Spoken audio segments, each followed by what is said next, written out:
The nervous system is the lens through which we experience our life. So the state of our nervous system impacts the predictions that we're making about the people and the world around us. I think we are like human instruments and we get out of tune, and we are constantly tuning to the stimuli that are coming towards us in any moment in time.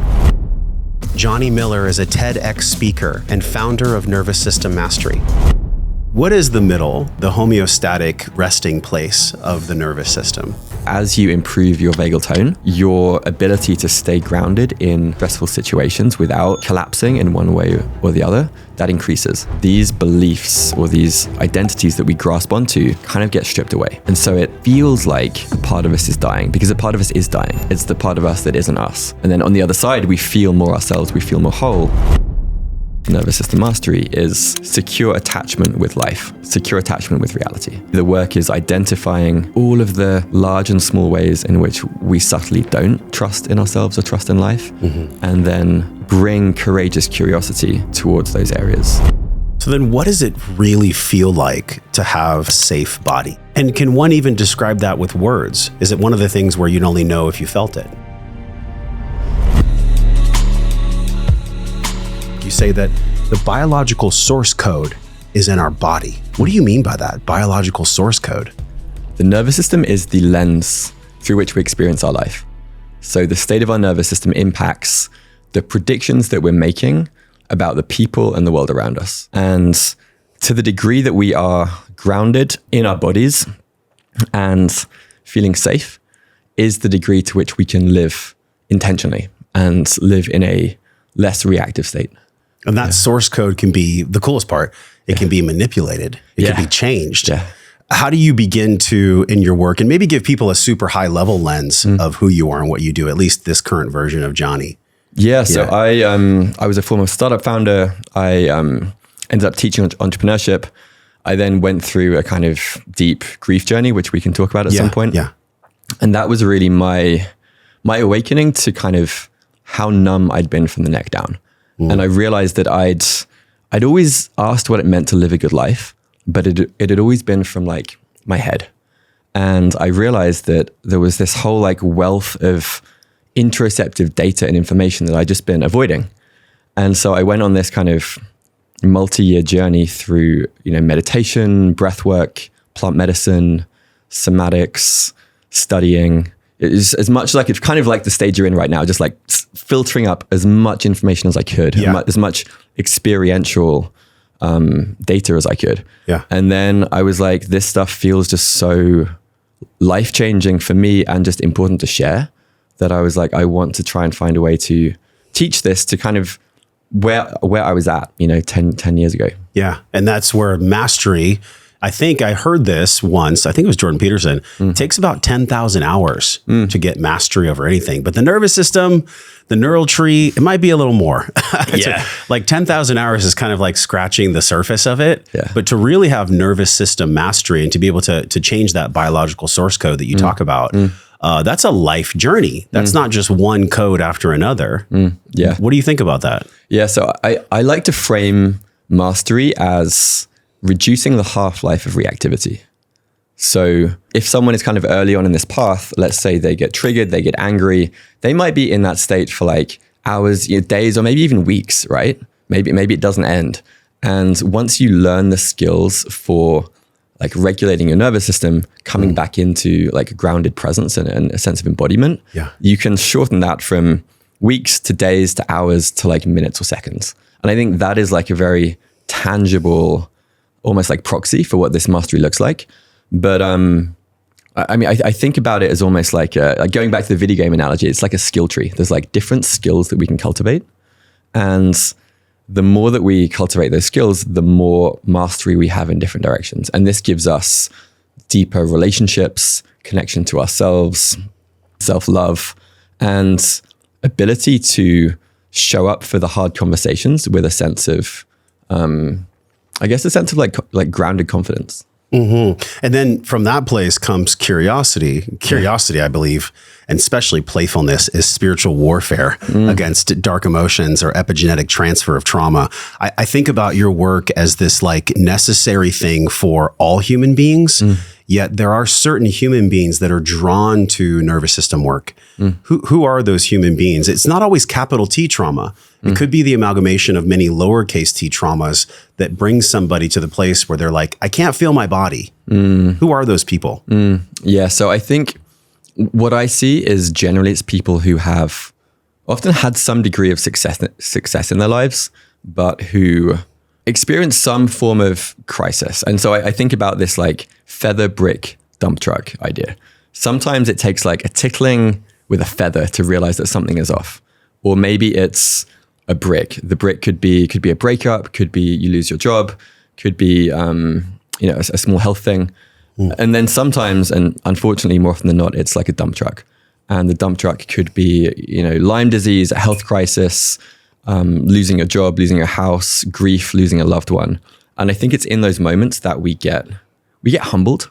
And this happened to me. And there's a way in which the way that I thought the world worked and the mental models I had, they just broke. They didn't work anymore. And so there was this humility and the sense of like, okay, I need to go back into kind of learning mode again, because the way I've been, my operating system isn't working anymore.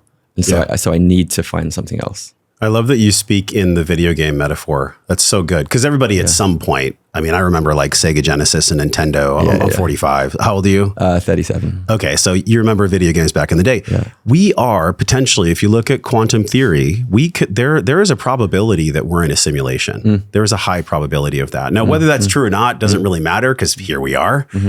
And part and parcel of playing the video game to experience what we all want to experience, Jonny, and that is joy, connectedness, playfulness, groundedness, of which you speak. It's not a mental thing.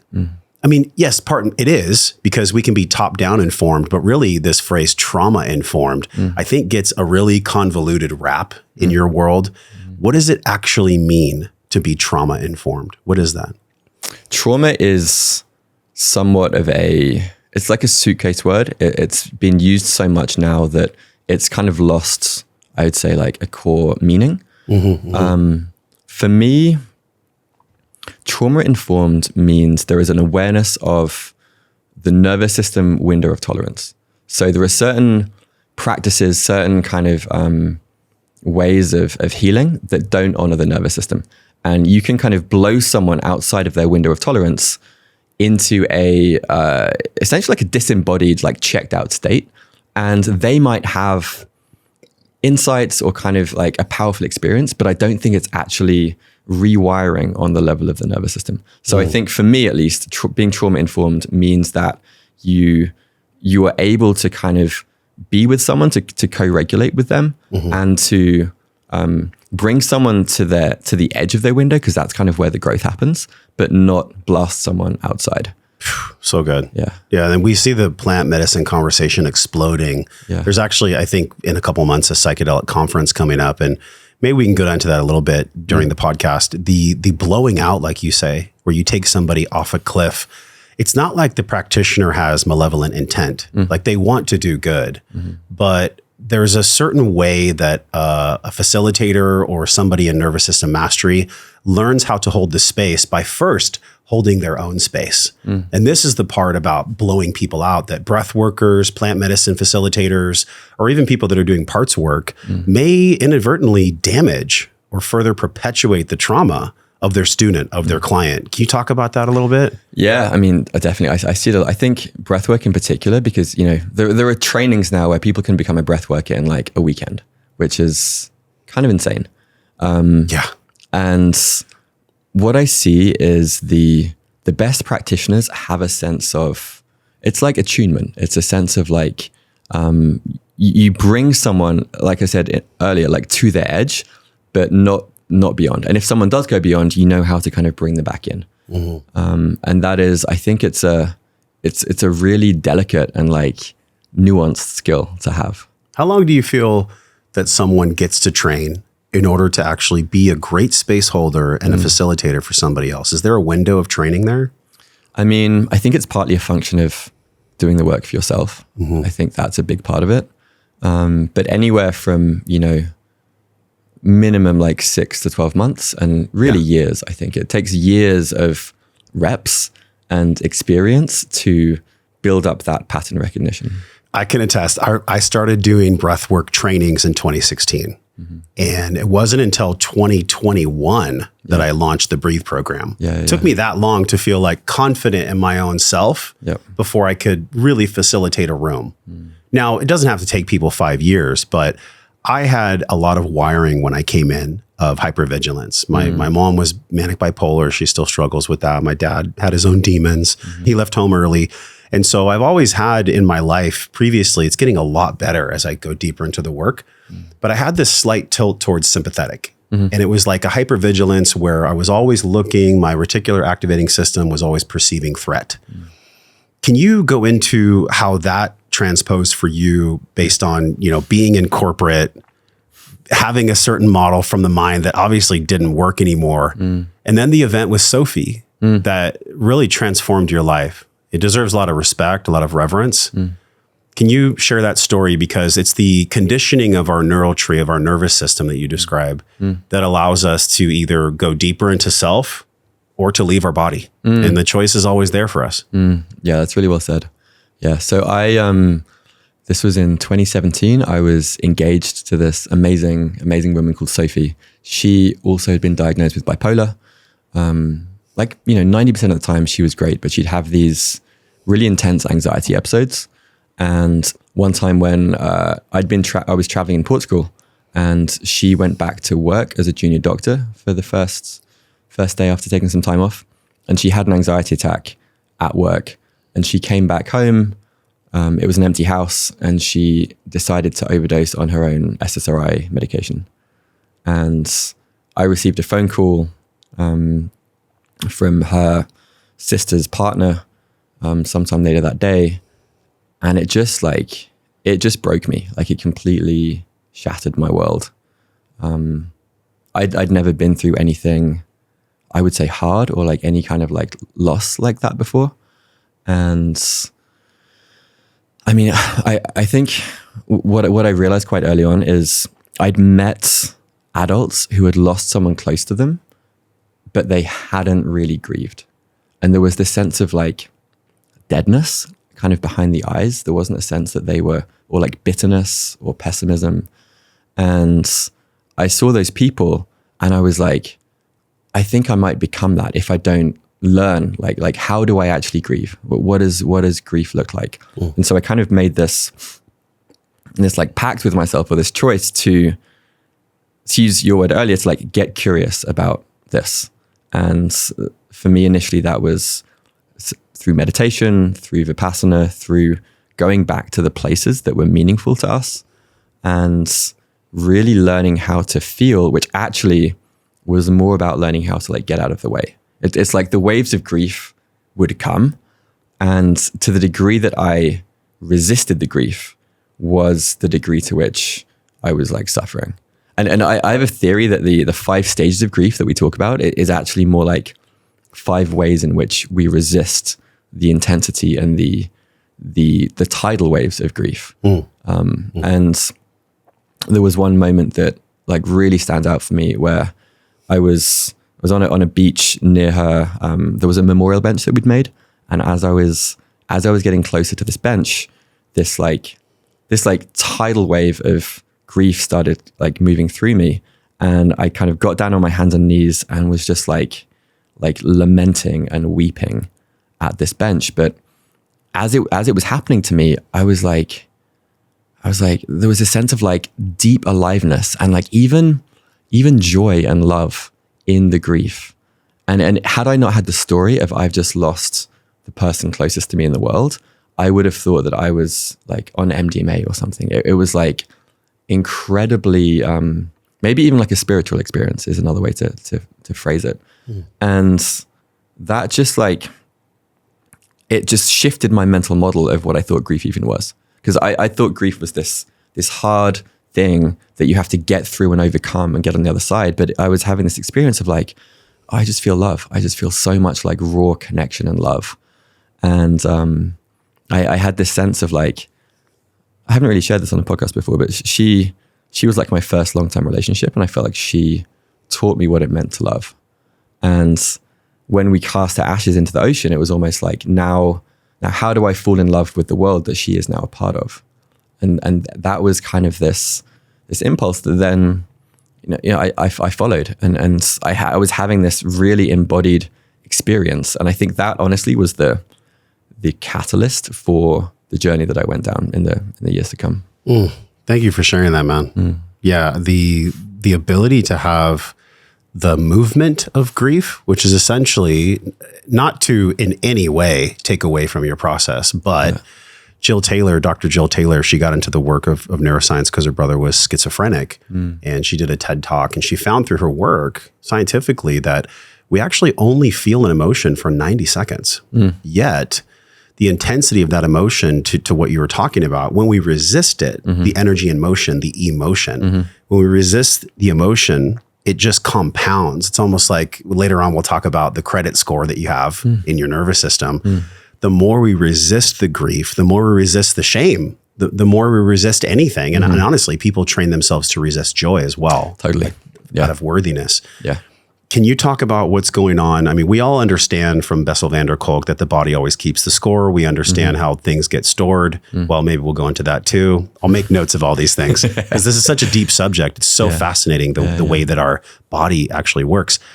What's going on physiologically when we resist an energy in motion? What's happening inside of us when we resist it from a mental standpoint? So I'll share my lens or my map of what I think is going on, with the caveat that this is yet to be, we haven't run clinical trials on this. This is like my best theory. And maybe I'll say two things. I think one thing is anxiety, which I've been, a lot of my students come in with anxiety is like the number one thing they're trying to work through. And I think that, even the Latin word or ango, which is the root of anxiety, the etymology is to constrict.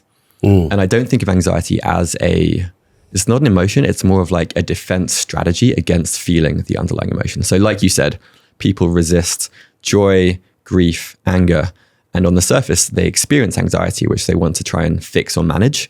But in the fixing or the managing of the anxiety, it actually increases the constriction. And the best theory that I've come across, which we were kind of talking about earlier before we hit record, is from this guy, Michael Johnson. And he has a theory that it's called vasocomputation. If anyone wants to look it up, it's published online. And he believes that there are latches which are stored in the smooth muscle tissue. So when the body doesn't feel safe, when it's making a prediction that something outside of us is unsafe, it will initially clench, which is kind of what we experience when we, when we feel anxiety or when we're resisting. There's like a clenching that happens, a clenching in the body. And if that can stay, there's a special property of the smooth muscle tissue where it can latch in place. And this is essentially an efficient prediction being made by the body. But what it does is it causes this tension, which reduces blood flow, reduces sensation, and is, I believe, what we essentially call trauma. So when people have high degrees of early childhood trauma, they tend to have low interoception. They tend to have a lot of tightness as well, especially in the lower body.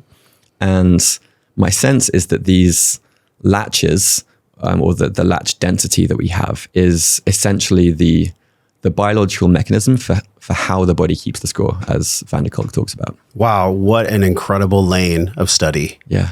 So we'll link that in the show notes today for sure, because this is the first time I've ever heard of this theory of the latches. So yes, it creates the tension. Like you said, if somebody from childhood, they may have a really tight hara section or, below their solar plexus or above their sacral, they might have an actual bundle of stuck energy. Did I hear you correctly? Yeah. So it's essentially the vascular tissue wraps around the nerves and kind of like compresses.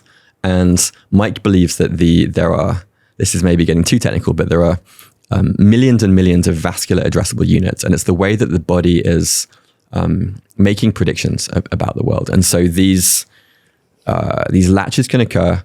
And what I've seen in my own like breath work and kind of my own journeys is that when we have these emotional releases, when we feel safe enough to re-experience the things that happened to us earlier in life, there is this like a wave of emotion, like you said, and sometimes that only lasts like up to 90 seconds. Yeah. And And then there's often like a looseness and a feeling of like I've noticed that my breath will sometimes go deeper after some of these releases. I feel like I can breathe down into my lower belly or even into my pelvic floor. And so there's more freedom, there's more range of motion.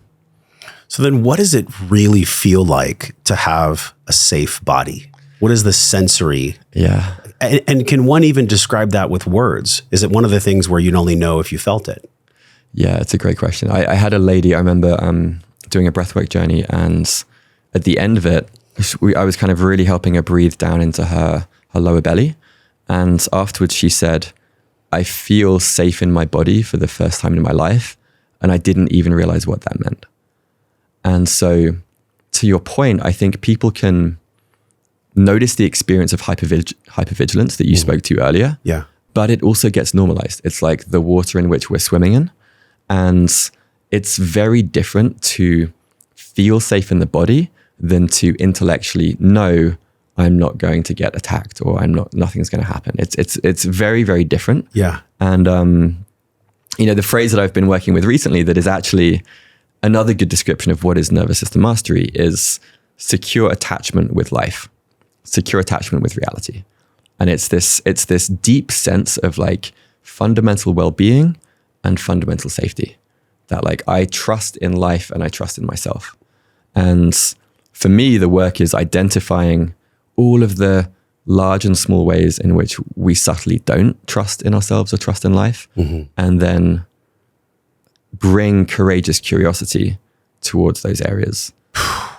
I mean, literally on the screen right now, if you're watching on YouTube or Spotify, is the consciousness map, the map of emotions from Dr. Hawkins. Incredible mentor. I will go deep into his work for a long time. But I find it really fascinating that it's only courage that unlocks us from pride. And like you said, trust.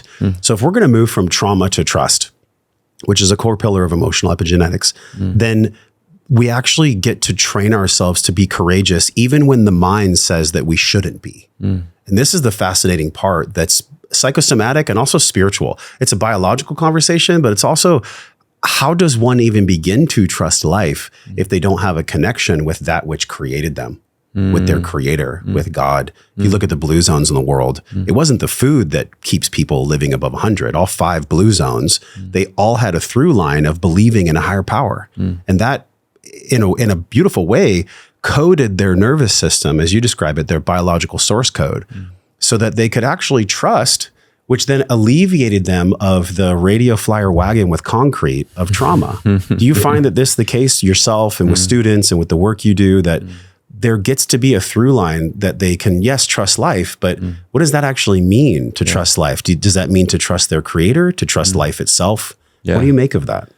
I would say, so I grew up an atheist, or no, I grew up having, I should say, Christianity kind of shoved down my throat, and I really resisted it, rejected it. Was it like a Pentecostal, like fire and brimstone? You have to believe or you'll burn in hell? Not quite that intense. It was like the British kind of like repressed version of that. Yes, yeah. It was through breathwork and through plant medicine that I, again, started to realize like, okay, this materialist, rationalist, atheist perspective doesn't quite explain the experiences that I'm having. Yeah. And so I think that the language that I've started to use is that there is this kind of fundamental underlying intelligence to life and to the world. And that for me, and some people call it God, some people call it source, some people call it divinity. And my experience is that often actually in the moments after opening up some of these latches, after going through a kind of grief process or whatever the stuck emotion is, there is a sense of, this happened recently for me actually, there's like a deep sense of devotion and like unbelievable gratitude that doesn't really have a reason. It's almost like they're in the background when the layers of conditioning, which again, I kind of believe are latches, kind of temporarily or permanently move out of the way. And that we have this background state of just like deep joy. And I experienced this in, when I was living in Mexico with my wife. I did 10 days in a dark room. So like darkness retreat for 10 days. That's no joke. It was a bit crazy. Did you fast as well, or just dark? I didn't fast. We did 10-day retreat before, and then 10 days in the dark room. And around about day 5 or day 6, I had this experience of just like a smile kind of like came to my face, and I was like, that's interesting. And it turned into this like, again, just like an unbelievable sense of like joy and gratitude and connection, but for no reason. There was literally like no reason. There was no story. There was no like nothing happening in my mind. And what I took from that is that deep joy, which I think is kind of the same as safety as well. That is it's like our default state. And we just have a lot of stuff that just gets in the way of that. Yeah. And so it's like, how can we just remember that, basically? I think it's not like, I think a lot of people think they need to earn joy or they need to create it, but it's actually more of a letting go. And where some of the nervous system work comes in is the more that you can be sensitive to your internal state. So I love the analogy of like, if you imagine a chef who's going through culinary school, you're kind of like refining your taste palette. You're kind of getting more sensitivity to different like textures and tastes. And it's the same with our internal landscape. Like the more that we tune inwards, the more that we can get like a refined sense for like where there's like small contractions, where there's tension, where we're holding. And once that sensitivity builds, then you can basically learn how to relax into and love and sometimes forgive, sometimes surrender into whatever that tension is. And that process just keeps on going. You know what I was visualizing when you were talking is the truth or the soul expressing itself. Because, you know, we're half beast, half spirit. We're a spirit in a body. And science proves that if you look at quantums as well. We get dirty, we get sooty. It's like our window to the soul and our window of just being our authentic self gets dirt and confusion. It needs a pressure wash, if you will. And that's what your breath work does. And all breath works, I think, are trying to essentially clean the window of the debris. But what exactly is that debris? Yes, it could be capital T, lowercase t trauma. But what are your thoughts on it generationally expressing? I showed you some research about the cherry blossom study and the 2 to 7 generations of epigenetic transferred trauma. Yeah. Have you explored that at all? Yeah. So I would love to learn from you around this. I've had experiences myself where the emotions that have been coming through, and I don't know how to explain this besides saying they felt connected to my ancestors as opposed to myself. Yeah. So I've had a felt sense experience of that, but I haven't gone deep into the epigenetic side. But I do think that there's almost certainly something there. And I know you've been going deep into it recently. Yeah, but I'm at the beginning of my journey. I'm just like a year in, really. And the more that I find, the more that I realize there's more caves to enter. Yeah. It's like Joseph Campbell says, the cave that you fear to enter holds the treasure that you seek. Yeah. I don't want that to be a platitude. Like that's a real big part of your work and my work is like, well, what's actually really so scary in the cave? It's there whether we want to look at it or not. The grief process is there whether we want to move through it or not. The process of being embodied and joyful is there whether we want to look at it or not. Totally. What do you think stops us as a human being from going into the cave itself? Because all the magic, all the treasure is there. The life we want's in the cave, but we're so scared of going in there. Why do we fear the cave so much? Yeah, I mean, that's beautifully said. And I think if I could communicate one message, it is like walk lovingly and curiously into the cave. Yeah. Don't sprint into the cave with like a blindfold on. Yeah. Like walk with trepidation. Yeah.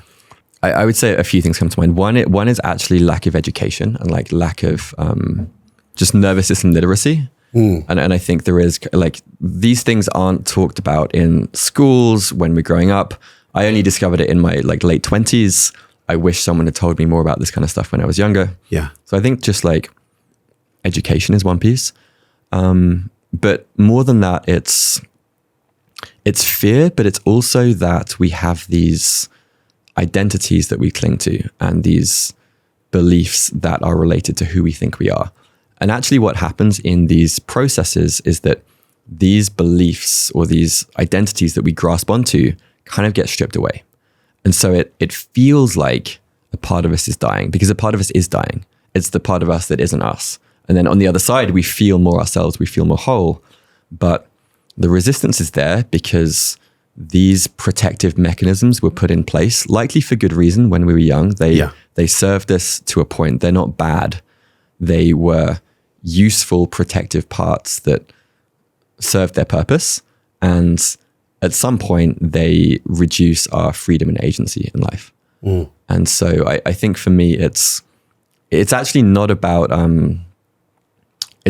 shunning them. It's much more about like loving, welcoming, and like turning towards, again, curiosity being like the key here. In your work, you go very deep into vagal tone, which I love. And this is another part of the education. Like people just don't know that they don't know. It'd be so cool in college if there was like Ego Death 101 on a door. I'd take that. That'd be like at a spiritual university. But on the screen right now is a strong and weak vagal tone. So the hypomethylation of the NR3C1 gene, this is when you're strong in your vagal tone. So it's allowing cortisol regulation and reduced HPA axis hyperactivity. But then on the other side, the weak vagal tone is the hypermethylation.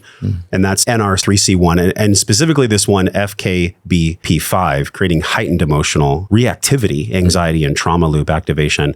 I mention that because it's almost like vagal tone could be the tension of a guitar string. If it's too tight, the moment you play it, it's going to break. But if it's just right, the Goldilocks zone, what is the Goldilocks zone of vagal tone? Yeah. So firstly, I want to learn more about that myself. That's fascinating. And it's just a scientific explanation of spiritually what you already know. Yeah, but I think it's important that we understand the mechanisms too, because there's a lot to be learned from that as well. Yes. So going back to the window of tolerance, there are two modes of reactivity. When we are in our kind of sympathetic, like fight-flight state, but we don't have the vagal tone or grounding to match it, that creates anxiety, it creates overwhelm, it creates sometimes frustration, outbursts. That's hyper-arousal. And then at the other end, when we're kind of in the parasympathetic side, again, it's like a protection mechanism. It's a sense of maybe collapse, withdrawal, in extreme cases, depression, numbness is a big one as well. And they're basically, maybe I can send you the visual to put on the screen as well, but it's essentially like there's two bands which are outside of the window of tolerance. And in either case, what is missing is just a sense of like grounded safety. And so in those states, there are certain practices you can do to either up or down regulate your nervous system to come back into that window. So if you're in the hypoarousal, which is like maybe like a functional freeze state, you can do some kind of gentle breathing practice, some stretching, coming back into the body. Some people kind of do like self-havening, or humming is actually a really good practice as well. And that will kind of thaw that hypoarousal state. And then sometimes what happens is people ping back up into the hyperarousal. So whatever the emotion that this state was protecting from, they'll start to feel it. So maybe it's anger, maybe it's whatever the thing is. And then feeling that, and then you kind of come back into this band of like, okay, I feel like myself again. I'm kind of back.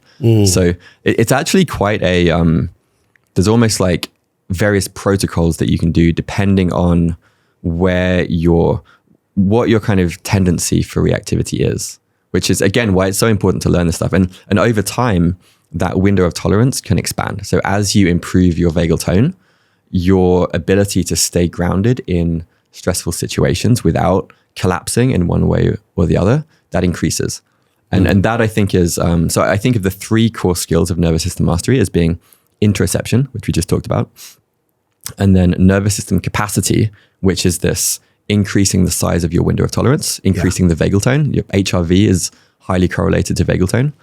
And then emotional fluidity, which is welcoming and not resisting or tensing against the underlying emotions. So like, to what degree can you welcome the full spectrum of your human experience? How does the capacity bleed into the third one, which is the emotional fluidity? It seems like they're similar, but what's the difference between those two? Yeah, that's a great question. So the capacity is, I would say the nuance here is some people will have like maybe a high capacity for grief, but a low capacity for anger. Like that was me, for example. So I was able to be with really intense grief, but I had an underlying belief that I was a bad person when I was angry. I didn't realize that, but that's what turned out to be true. And so it took me time and practice to was actually a mentor of mine. He said, "You are loved in your anger," as I was expressing anger, and kind of like looked me in the eye. And when he said that, I just burst down into tears, because I realized that every time I'd experienced anger, I thought that I was like a bad person. So I was like shutting it down. And so I think we have, I've not thought about this specifically, but I think we have different windows of tolerances for different emotional experiences. And what's the proclivity? What creates that ability to feel one thing, but yet not have the capacity to feel another? Is that a combination of the environment, the emotional patterns, and the passed on trauma, or what is it specifically that deadens our capacity in a way? Yeah, it's a great question. Part of it is the stories that we learned about the emotions. So part of that is cultural, right? I mean, I grew up in the UK, very, I would say, emotionally repressed culture in general, but certainly for a lot of guys, like, you don't cry in public. Like, you're like, anger is okay, but sadness, tears is like, you kind of push that away. Yeah. And women stereotypically the opposite, although it can change. And so I think there's, it's partly societal that we don't have places, we don't see it modeled to us. Not many of us were lucky enough to have parents who modeled healthy emotional expression. Yeah. We saw the kinked versions. And when you see anger being expressed in a kinked way, so let's say someone is being aggressive or they're being passive aggressive, you're like, I don't want to do that shit. So you think anger's bad, but that's actually not anger. That's anger that is not being felt, but it's being projected onto someone else. Yeah. And so it makes sense that you see that. You're like, oh, I don't, like, fuck anger. Yeah. Maybe not explicit, but that's kind of what happens. And that happens with all of the emotions. Like, women often they learn how to use sadness to manipulate the situation. That can be a thing as well. It gets projected because they don't want to feel it within themselves. Ooh, I really love this. If you look at the Asian culture, so our friend John Wang, who was on the podcast, and he talked about I think it was called the tiger tail mother, that really, in that culture, there's such a focus on productivity and achievement that there's really no room to process any other emotions instead of go. And then if you look at the Canadians, obviously I'm blanketing statementing here, like there's lots of nuance. I'm not saying that this is all the cultures, but in the Canadian, it's like, oh, very passive, very nice. That phrase, nice guys finish last. So we really outsource our capacity. You had the 3 phases of nervous system mastery. The capacity one seems like we outsource it based on societal conditioning, but it's just simply because we don't know. Am I getting you right? Yeah, I love that. And with the sorry to any Canadians listening, but the people pleasing tendency is typically repressed anger. Like, that's what I noticed for myself is I was a chronic people pleaser. And when I got more in touch with my anger, I was able to set more effective boundaries, to say no, to like honor my own needs in a relationship, especially. And so I think you're spot on. I think there are these like cultural ways that we get kinked or kind of just like compressed in certain ways. There was a woman on my show named Deborah Silverman, and she's a very famous astrologer. And she's like, I just got to this truth that we're all fucked up, but I'm still worthy of love. Which I think is so divine. It's so true. Like, we're all fucked up, AKA we all have emotional dysregulation. And then when we get to relationship, man, this is the ultimate crucible. So I'm a father of 2. I've been with Carrie Michelle, my fiance, now for 6 years. And I have never been pushed to my limits or my capacity, to use your verbiage, as I have been being a father and in relationship. Do you believe that our nervous system, our neural tree gets to a place where we reach an edge, and then we're with a woman or we're with a man or we're parenting, and you stack in sleep deprivation and stress and overwhelm and all these things. We can essentially, to quote Hans Selye, we can become adapted to stress, but then we can actually become owned by it. If you look at his model, the gas model, how do we know when our edge is there for us to learn from versus this person that I'm with is actually not healthy for me? In other words, how have you learned that in relationship with your now wife? When is the edge of human dynamics actually healthy for us and for our neural tree? Or when is it actually a toxic relationship? What's the intelligence to know the difference between the two that you've learned? That's a great question. I like to figure this out because I'm living it. This is my work, right? I'm a student of my own work. I think you're right. The relationships often the crucible or one of the main arenas for which And actually, honestly, what like one of the biggest mirrors of how far you come in nervous system work. Oh yeah. So I mean, relationships too, like the last 5 years of, the last 3 years of marriage with my wife, Kelly, have been hugely, let's say like a catalyst for growth. But to come back to a question of like, if I heard it correctly, it's like, when is something toxic and when is it an edge that you can grow from? So I think that any conflict is a potential edge to grow from for you personally. And when it comes to the relationship, my view is that, is there some kind of agreement or commitment that you've both made that explicitly that the relationship is there in part to serve as a catalyst for your growth? And if that's there, then my sense is that any degree of conflict or any degree of trauma bonding or patterns can be worked through. Yeah. If both sides are willing to take full responsibility for how they're showing up in the dynamic. And if that's the case, then I think intimate relationships are almost like a fast track to nervous system mastery, let's say, because it's often in relational spaces or dynamics that a lot of these wounds are created in the first place. So, and it's fucking hard at times. Scientifically said. Yeah. It's fucking hard. Yeah. So yeah. I kind of say that with compassion. And I think there's also a way in which like let's say that someone's listening and they're like, I don't know if I'm in a toxic relationship, but it feels like I might be. Well then the learning edge there is like, okay, well, to what degree can you advocate for your own needs and maybe set boundaries without creating disconnection? So a way that I learned to do this a few years ago that was really helpful was Kelly and I used to get in a dynamic where she would get angry about something. I would then kind of close up and kind of stonewall and get defensive. And we kind of have this, that was kind of the dynamic. And when I basically learned or practiced saying something along the lines of like, I really care about what you have to say. I care about the content, but the way that you're expressing this is causing me to close down. So can we take a few minutes to just like down regulate and then come back? Cause I really want to hear what you have to say. Yeah. And she was like, oh shit. Yeah. Like that makes sense. and so that one thing where I was just like, yes, I want to hear what you have to say, but the way that you're expressing it is make it really hard for me to show up in a place of love. So can we just change this? So that would be a telltale sign if you're in a great relationship, not toxic, if you came to your woman or your man with that type of languaging, which is essentially nonviolent communication. It's beautiful. And they still acted outside of the shared agreement, that would essentially be toxic.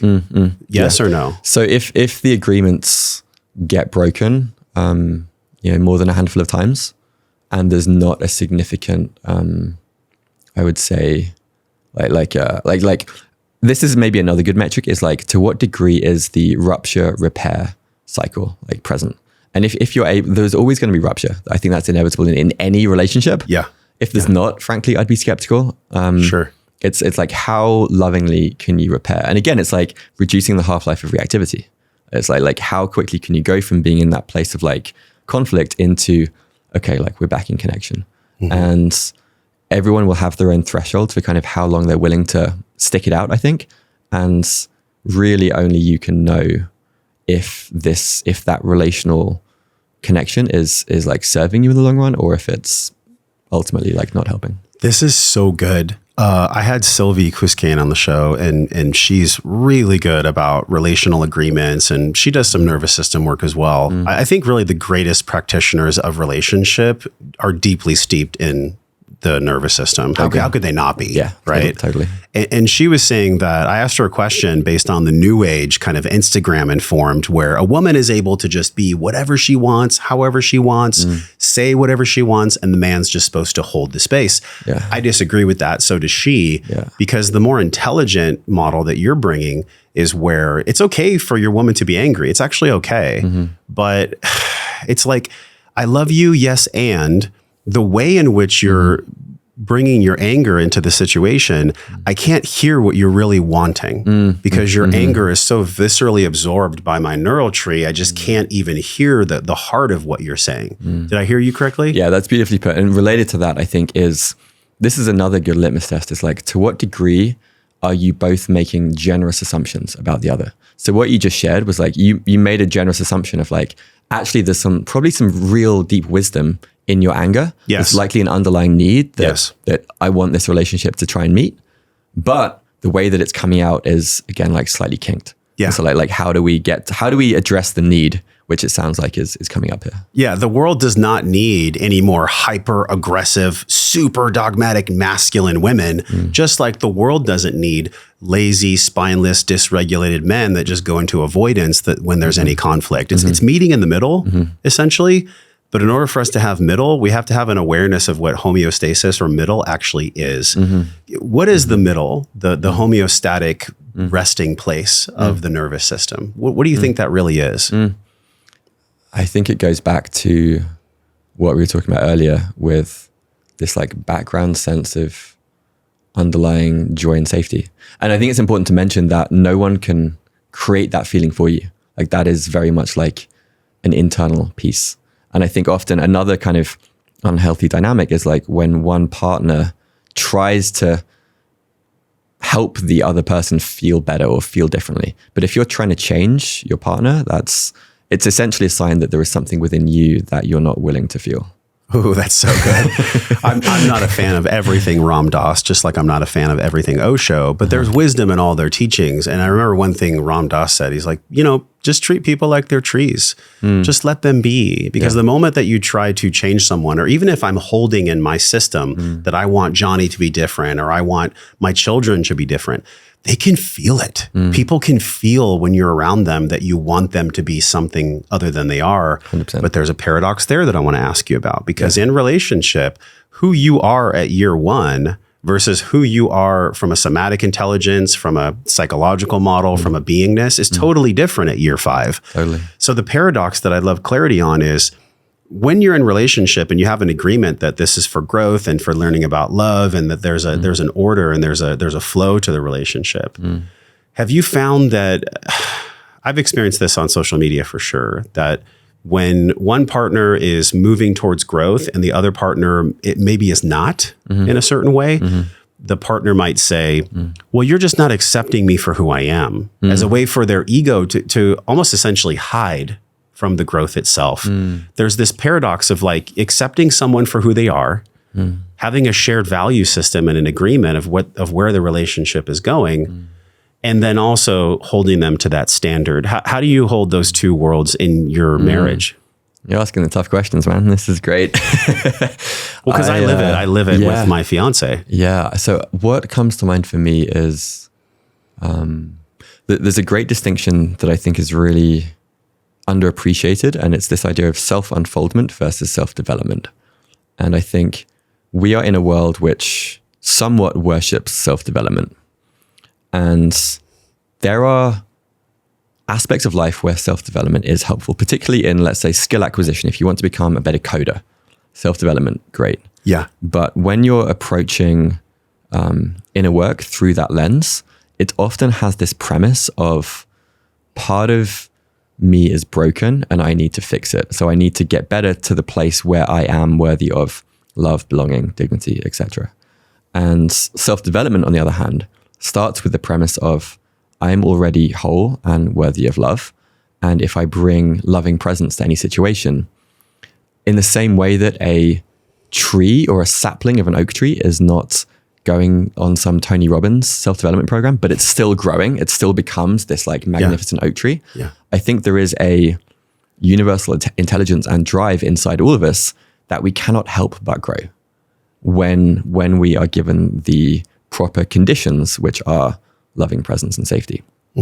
So in the relational context, and this is a very nuanced question, if, let's say, one partner is resisting their own inevitable growth in some way, that is maybe something that the partnership can look at.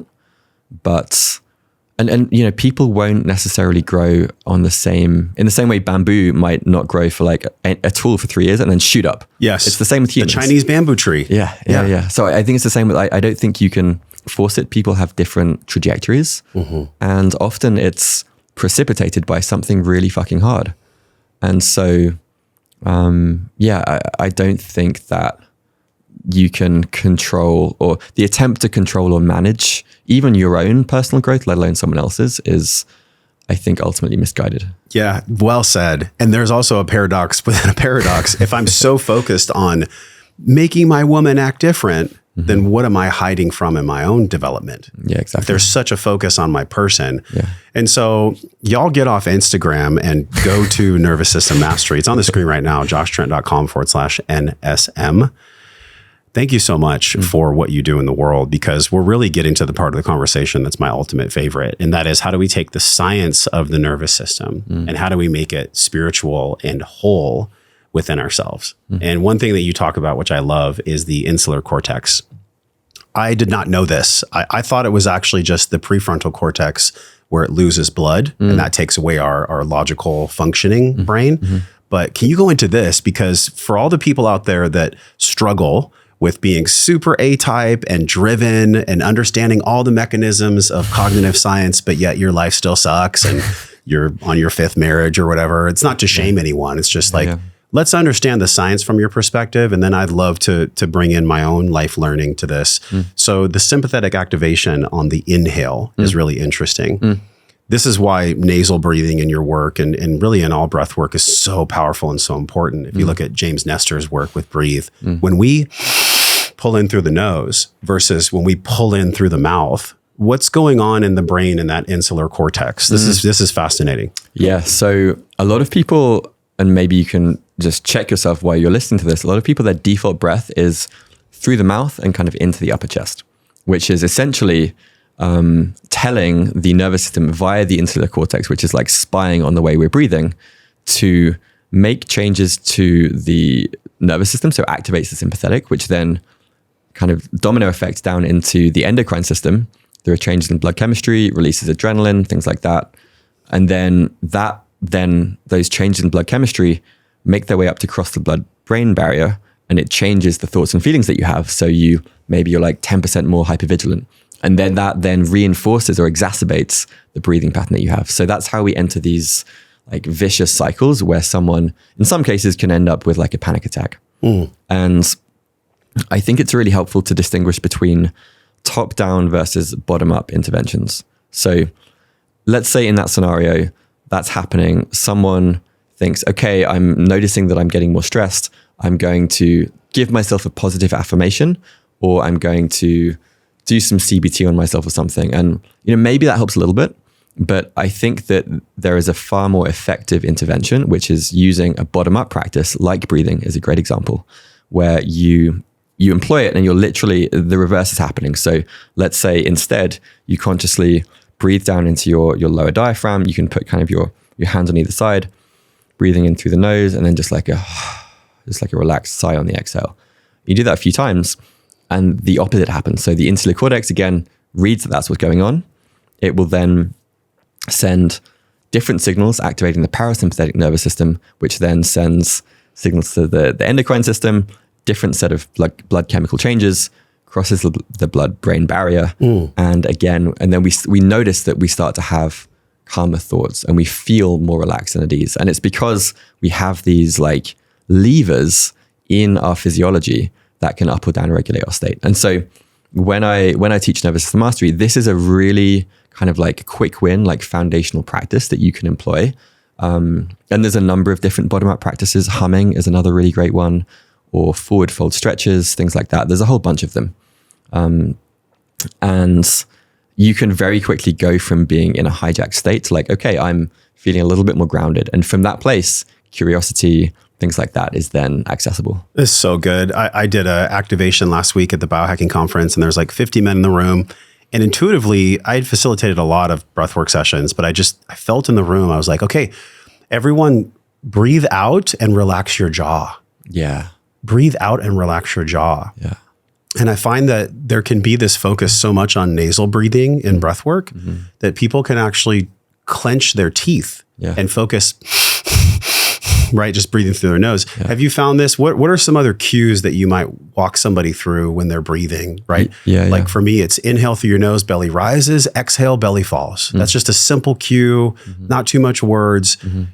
Do you find that people tension their jaw when they're breathing and doing breath work? People do tension their jaw. And what I've noticed is that jaw tension is also connected to kind of psoas and hip tension down here. What was that? It's connected to tension in the lower part of the body as well. Yes. So if someone's jaw is tense, the breath is likely not going all the way down. And I've noticed, I had a bodywork session recently where the guy kind of went into my mouth and he released some of the tension here. And I felt my breath like fall down into like almost like my pelvic floor.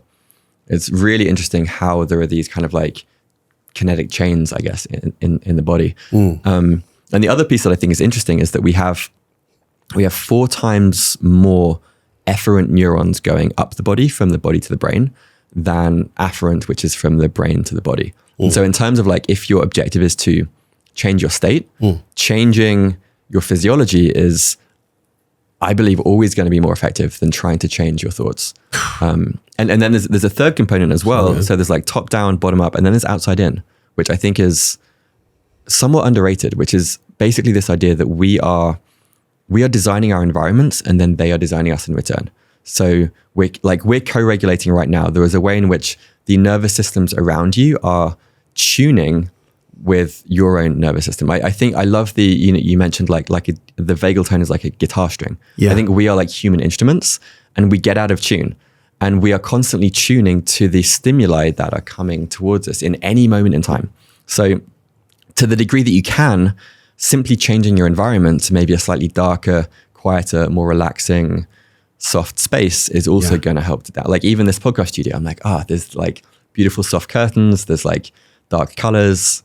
It's like created for connection. And so I think that's also an underrated piece where you can design environments that are kind of geared towards connection versus the opposite might be a hospital bed with like blinking lights and shitty overhead LEDs and all of that stuff. Wow. I mean, if I were giving advice, which none of this is medical advice, but if I were, I would say that we all get to create peaceful, restful experiences way more, probably 50% more in our homes. If you look at homes, the biohacking conference was interesting because there was so much top down and there really wasn't, even with the PEMF conversation. Yes, it's getting, pulse frequency into the body. It's allowing people to rest and that's good. But unless you're wearing a blindfold, unless you're in a controlled environment of peace, then you're just around crappy lighting and people yelling and talking too. So how do you tune your own environment? This is really good. When we talk about mastery, there has to be spaces to practice mastery in. How do you create a space for yourself? And when people start to get into this work, what's the advice that you give them on creating spaces in their home, creating spaces in their car even, or at work, so that they can have a place to practice the mastery? Yeah, it's a great question. So, I mean, a number of directions you could go. I think, actually the first piece is, it goes back to interoception. Because if you are paying attention to your internal state and just noticing how you feel in different environments, and you will naturally start to make changes. Like if you're noticing how you're impacted by, I think probably your bedroom, the sleeping room is like maybe has the most leverage. Like creating a cool, dark, quiet environment. That goes a long way. Not looking at LED screens or blue light after sunset, getting morning light, things like that. Those are like very easy wins. They're mostly kind of well known at this point, maybe not. But then you can also extend it to like your workspace. Like if you do creative work, having like a higher ceiling has been shown to have like a more creative effect. And creativity is a blend of that ventral state with the sympathetic state. That is so cool. I did not know that. So there's like some arousal, but there's also this sense of like expansiveness. And you can even play with your awareness. So this is another thing that people can try at home is like notice that you're aware of like the space behind you or the space to the sides of you. And particularly when you feel the space behind you, you can like breathe into the back of your chest.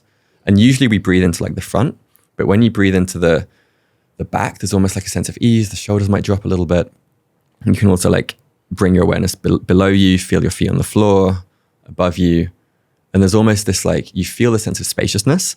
And if you have some degree of sympathetic activation at the same time, that is great for flow states and for creativity. So it's not that sympathetic is bad, like we want that, but we just want it with the vagal tone, which we experience as a sense of I feel grounded and I feel somewhat expansive. Wow, that flies in the face of cubicles with low ceilings. Yeah. How could you be creative? Well, actually, those spaces, you know, it's funny. Cubicles and low ceilings are actually maybe designed to keep people in a constant state of stress from the very companies unconsciously that create those spaces in the sake of productivity. And I find this to be, I didn't know that, by the way. I mean, this is a high ceiling. I work in here all the time. I'll go on walks in nature and I've been an adult and I've created a space for myself to love that and to cultivate that curiosity. But somebody on their journey, I mean, I remember the very first time I ever did a breathworks process. It was with Mark Devine in 2016. And we were in this massive hotel and I was surrounded by Navy SEALs and I started having water come out of my eyes, you know, crying. And I was like, what is this? What am I feeling? But I think it was like you were describing, we were in a really big space and there was lots of capacity. There was lots of energy that could be felt. And I wonder, because breathwork is such a huge part of what you do, when you take people through this, whether it's on Zoom or in person, how much intentionality do you put into the space? In other words, what kind of cues are you giving them? Are they sitting up? Are they laying down? What's the space that you create for them? Yeah, so I don't teach the breathwork journeys online, but when I do them in person, why don't you teach them online? It's partly kind of honoring my teacher's beliefs, but the type of breathwork that I do, so much of it is around reading someone's breathing pattern and then making hands-on adjustments based on what I'm noticing to either kind of like poke and prod to basically search for a latch and open something up. Or if they're on the edge of their window, giving them more safety and helping to contain. And you can't do that over Zoom. So I wouldn't say like against people who do online breathwork. I think if you're able to hold space for yourself, I think there's still value to be had there. But it's also just more fun for me, right? Like I like being in person. I like being able to like poke and prod with people's bodies. And I think that's just been what has been effective for me. But when I'm in a room with someone or with a group of people, there are many, many cues. A lot of it is creating permission in the beginning for emotions to be welcome and sharing like safety cues. It's essentially kind of like you're building up various cues of safety. And then once the journey starts, the music actually does a lot of the work for me. So I'm not making many verbal prompts like during the journey, but I am noticing, like if someone is only breathing down into their belly, I might kind of put my hands on the side and invite them to breathe more into the upper chest. Because you don't want, there's no perfect breathing pattern, but what is preferable or optimal is having a like dynamic range. So I'm looking to increase someone's range, and that includes being able to breathe like up here. So going from like first gear to fifth gear. And then what most people struggle with is then like downshifting. So the resilience piece, which is going from I'm activated, now how do I downshift into kind of deep rest and relaxation? And there are many different, you can do something called nerve flossing where you kind of like unweight a limb and often you kind of move it around a little bit and at a certain point it will catch. And I think that catch is where it's noticing a latch. And then sometimes the limb, maybe it's an arm, will start to kind of unwind. And what I think is happening is it's almost finding the position it was in when some kind of traumatic thing happened. Once it finds it, the emotion kind of comes through and there's like a sense of like rest and relaxation on the other side. And so it's almost like kind of in this like dance or this conversation with other people's nervous systems. It's so funny. If you look at all animals, especially like when a leopard chases a deer, they survive. The leopard goes and eats some other deer. And then there's so many shots on YouTube, you can just look it up, of animals that are actually bioenergetically letting go. They're shaking, they're moving, the energy is moving through them. Why would we ever think, I know you and I don't believe this, but people that might have a rejection of breath work or a rejection of bioenergetics, if you just take the time to look at nature and see how these animals process their own trauma, it's so logical and also spiritual for us to do the exact same thing, whether it's through breath work or dance or shaking or even humming or didgeridoo and all these things. That's back to your capacity in your 3-part understanding of nervous system mastery. And capacity can be really deadened by debt. And you talk about this in your work, the emotional debt that really honestly destroys our capacity to be an animal that shakes it off. Can emotional debt kill us? It certainly causes us to die sooner. Yeah. Emotional debt could it have killed you? Eventually. Yeah, for sure. Yeah. Yeah. I mean, in scientific terms, it's correlated with allostatic load, which is basically wear and tear on the body caused by long-term chronic stress.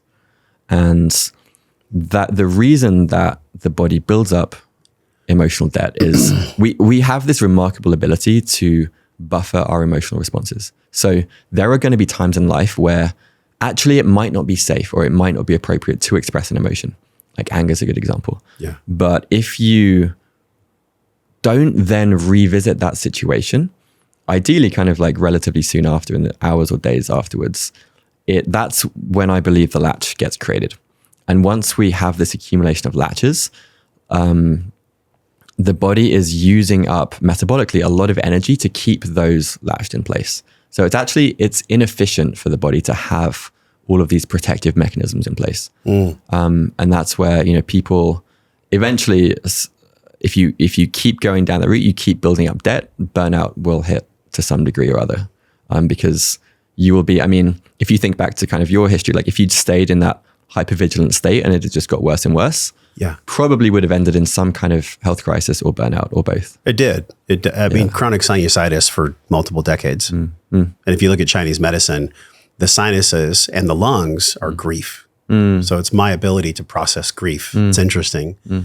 And it really begs the deeper question of, it's what Krishnamurti talked about. It is no measure of health to be well adjusted to a fundamentally sick society. So what you're experiencing, what we're all experiencing is essentially that we're in a very sick society. The society and the way we treat each other, the way we treat the earth, the way that there's not these fundamental nervous system tools taught in school or relational dynamics taught in school. We're really, to quote Alan Watts, we're about to have the retch and the vomit. Alan Watts talks about, it's all retch and no vomit. We just raise our children to raise their children to raise their children to be the same way. Your role is actually a purification. What you're doing in the world for yourself and for others, you're helping to purify the emotional body, the societal body, and really in your own way, be a ripple. Like I said before we recorded, there needs to be 100,000 nervous system mastery practitioners or more before we can actually turn the tide of this thing. What resonates with you about Krishnamurti's quote? I think it's spot on. I think I'm friends with Justin Maras, and he talks about this idea, like we're in this like default sick culture basically. And I think it actually, unfortunately, requires quite a bit of conscious effort to just be default healthy in the world. Doubt. Like you really are swimming upstream with just the way that we have constructed society. In my view, I'm imagining there will be nervous system clinics. There will be, I think this work is starting to become, I won't say mainstream, but it's starting to become like more appreciated. Yeah. Particularly as anxiety, depression, suicide are all going in the wrong direction. And so I think people are waking up to this need, to the limits of talk therapy without some kind of somatic component. And I think what we need maybe more than anything are like collective spaces where there is a sense of permissioning to feel emotions and to feel the stuff that has been, maybe in your lifetime, maybe like ancestral as well. Yeah. Like that kind of comes into this too. And what we've lost are these spaces where those in many indigenous cultures, they will have like 3-day lamenting kind of rituals when someone dies in their village. In Eastern Europe, the sauna was kind of like the place where maybe during wartime, like the men would go and they would process the shit that they experienced during the wars, and that would allow them to not build up this emotional debt that otherwise would accumulate. And so we don't have these kind of collective spaces really. where it is safe to let our bodies unwind and experience the pain that most of us are just carrying around. And I think until we do that, we will continue to project that unfelt pain into the organizations we create, into the type of leaders that we become, and into the world that we build.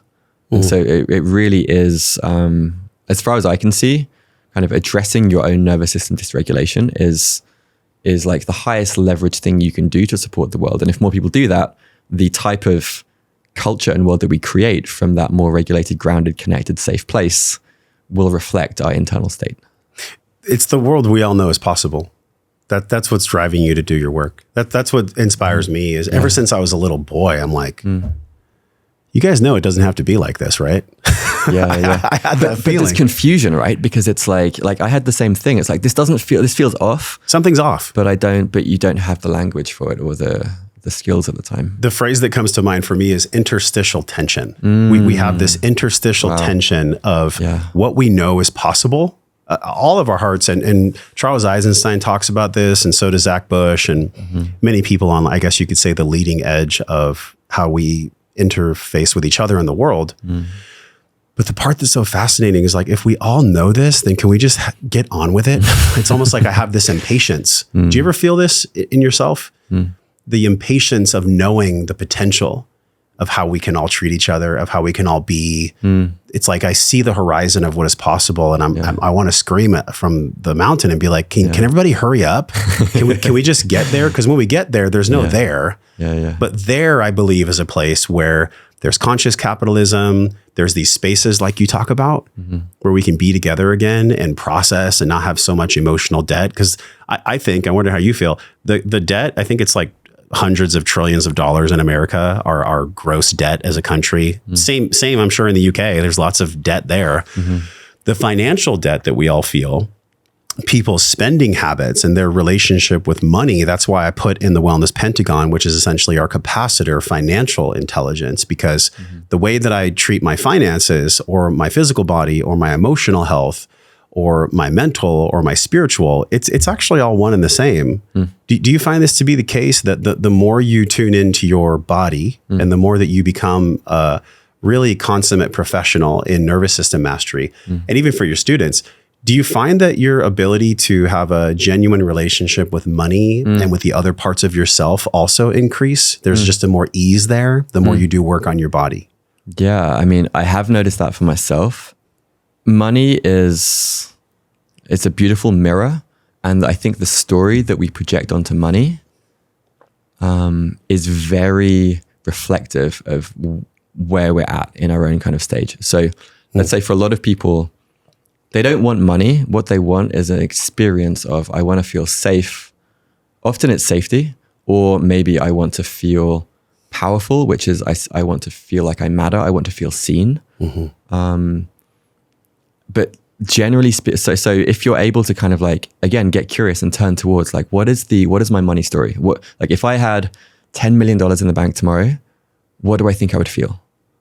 And interestingly, you meet people I've met many who sell their companies, they get $10 million in the bank and they don't feel that, right? And it's like, there's a special form of heartbreak because no one will give them sympathy because they've made it, but they feel this sense of emptiness because the belief or the promise that they were following, that they worked so hard for, maybe they burnt out in order to get, didn't give them the internal felt sense that they were looking for.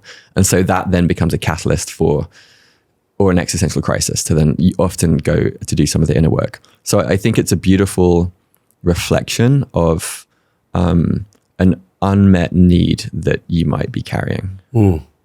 That's so good. Play that back again. Listen to that 3 times in a row. The law of attraction is really interesting. And it's one of the 12 universal spiritual laws. And also it's in the Hermetics. The attraction piece that you just described is really just a feeling. It's not that people want to have 10 million in the bank. They want to feel what it's like to have the 10 million in the bank. So practically the more we do, and I'm just getting more clear on this in our conversation, the more we just commit to feeling it all. I know this is reductionistic, to feeling everything, then paradoxically, we open ourselves up to feeling what it would be like to be wealthy, to have tons of money before it's actually in our hand. Does this resonate? Yeah, totally. And it's to the degree that you can feel safe in your body. And there's also a way in which like money's interesting, because I think you can have a lot of money land in your bank account, and this might happen with, you know, someone who receives inheritance. But if some part of you is guarded to receiving, and this is often correlated with, so this same person might struggle to feel like they receive love from their partner, which is, again, there's like some kind of guarding around the heart that's happening. And chances are they, you know, maybe they'll spend the money in a way, or they'll invest it in a poor way, or it won't be fully received. It won't be let in. And what I notice, especially for a lot of men, frankly, there is this fear to receive. And I think whether it's money, whether it's love, whether it's a compliment, like you can tell really quickly, like if you give someone a compliment and they're like, yeah, actually, no, like, you know, it wasn't me, or whatever it is. It's like, oh, there's some vulnerability that they're avoiding in that receiving. Yes. And so I think that is, you can apply to kind of any area of life. That's so good. Okay. So if we look at, let's wind it down. If we look at the body as a capacitor, it's on the screen. I mean, there's so much more I want to talk to you about, man. But at some point, we'll have to do another pod. Yeah. If the body's a capacitor and it's on the screen right now, I found this out when I was creating my slides for emotional epigenetics. It actually mirrors, in sacred geometry, the pentagon is about synergy and wholeness and balance and harmony. And then the electrical system for automobiles and, you know, capacitors and electric boards, it's the same thing. It's a pentagon. And I found that so fascinating, because I'm like, well, if the human body is just essentially a battery with a capacitor, then nervous system mastery is about giving us the fullest possible charge that we can feel. Yeah. But that's the key word, feel. I think it's a great analogy. And it's almost like, if you imagine in the wiring, there is a bunch of like things that are compressing they're like rate limiters. It's like limiting the amount of current or energy that is moving through your body. Yes. Because it was unsafe to allow that amount of energy previously. And it's tied to metabolic health. It's tied to these latches. It's tied to, I think, like bioelectrics and Dr. Michael Levin's work. Like it is all part of like a bigger story that we're almost like touching an elephant and like, oh, it's this, or it's this, or it's this. And there's this vision or this story that is emerging that I think is very exciting. And it does feel like we're kind of on a frontier of understanding how our bodies actually work. Yeah, a lot of it can be intellectual. Even when I look at the epigenetic expressions of turning off and on the trauma or the trust DNA, we've got to live it. You have to actually go in there and do the breath work and learn mastery through experience. There's no shortcutting. I wish there was, but then maybe I don't, because you couldn't embody it if you didn't experience it in your body. Yeah. Full stop. And it's also, I mean, to come back to Alan Watts, I think that so when I was younger, I loved travel. I was like, I read National Geographic. I went on adventures. I did a stand-up paddleboard trip through Scandinavia. And at some point I realized that like the new frontier, the unexplored frontier was like my internal landscape. And so I viewed this journey as literally as an inner adventure, like the Joseph Campbell, like stepping into the cave. Yeah. And without this, you know, I think life would be kind of boring. And I think like we are looking to have an adventure in this, and no good adventure is easy and kind of simple and plain sailing the whole way. So I think that frame, at least for me, it helps to give me courage when there are things that are scary to look at or scary to go into, or an experience that I'm like, oh shit, that might be out of my capacity. Like, I don't know. And then there's that tension. So I really like that adventure framing. That's living. I mean, do we want the adventure to be easy? Yeah. That would not be very exciting. What's most curious for you now when it comes to mastery? Really mastery of self, mastery of the body, mastery of nervous system. Yeah. What's most curious for you now, that something that you didn't know that you're about to learn about or that you're diving into? Yeah. So I can answer that in two ways. I think intellectually, it's the work of Michael Johnson and Dr. Michael Levin, who is researching bioelectrics. You got me on that one. I'm gonna send you some links after this that'll blow your mind. And then secondly, I think experientially, I've been going deeper into a form of meditation called jhana practice, which is essentially, it's very, very old, like the Buddha taught it back in the day. And it's essentially, so I went on a retreat and I had this experience. Within 2 days, I was in an MDMA level state of kind of like joy and rapture through this meditation practice. And I was like, and I'd been meditating for like 10 plus years. I was like, holy shit, like what is this? And what I'm realizing is this jhana practice for myself, it's like giving me greater depths of that secure attachment with reality. It's like, or giving me more fine tuning around the ways in which I'm like subtly tensing or subtly contracting and opening up into. And I won't go like fully into it, but there's a state called the fourth jhana, which I experience as like below my pelvic floor. And it's like this deep sense of equanimity and like that everything is like absolutely perfect. And if I meditate and I access that state in the morning, it just like changes the texture of my day. Like my days are radically different if I start in that mode. I don't always have time, or sometimes I get jhana blocked, which is just an indication that there is some kind of emotional feeling that I'm like not looking at. So it becomes a beautiful mirror as well. Wow. What an amazing way to tend to your garden, to pull out the weeds of anxiety, if you will, or depression. Yeah. And it's fun, right? And the bonus is you get to just like bask in this like beautiful state of being. And what I love about it, and I'm friends with Steven, he started this company called Journey. It's kind of a Trojan horse for nervous system practice because you're building interoception, you're noticing where the tension is, and then you're sending loving kindness or metta or forgiveness to the parts of you that are contracted. And then on the other side, I'm like, oh, I feel amazing again. And so it's becoming this beautiful, I've been adding it more to my toolkit. And then you can kind of ride it all the way into insight practice and cessation and kind of more traditional awakening practices.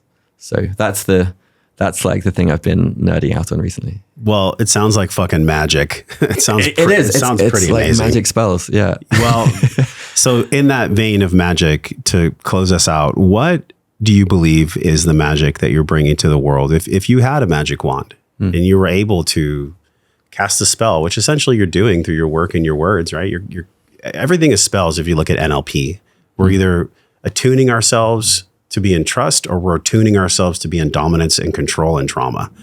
I think it boils down to love and fear. Again, this reductionism. If you had a magic wand, what do you believe nervous system mastery is casting? What is the spell that you'd like to cast in the next 5 to 10 years? What comes to mind is remembering intentionality and agency. And the practices, the tools, the perspectives, they are all a pathway to remembering the agency and the aliveness. The agency, aliveness, and intentionality that we already have, but there's just some shit that gets in the way. Well said. Well, I support you, man. I mean, I love the work you're doing. It's so good, y'all. It's on the screen now, joshtrent.com/NSM. Thank you for the discount, by the way. It's not easy to lead as many people as you lead. You can get $250 off the training. Now, this training is unique. Can you tell people about the training and about the cohort, just so they know, like, you're not just going to put them in the garden and lock the gate. Like they're going to be guided, because the garden has Venus flytraps, you know, if you're not careful. Tell them what it is. Yeah. So I've attempted to, I guess, distill everything that I've been learning and experiencing for the past decade into this 5-week bootcamp, this 5-week training. We run it twice a year. So once in spring and once in the fall, and the next one's in October. And it's essentially like, what I love is that people come for the tools and the protocols and the practices, but it's also the community and the intimacy and connection that gets created as you do these practices, like with other humans. Like, and then it's that like kind of like relational arena where the magic really unfolds. And so, you know, I also bring in some of the folks who I think are on the frontier of some of this work as well. We have guest masterclasses, and then I teach the weekly live sessions every Friday. And we've had people do the cohort 5 or 6 times. People seem to want to keep coming back.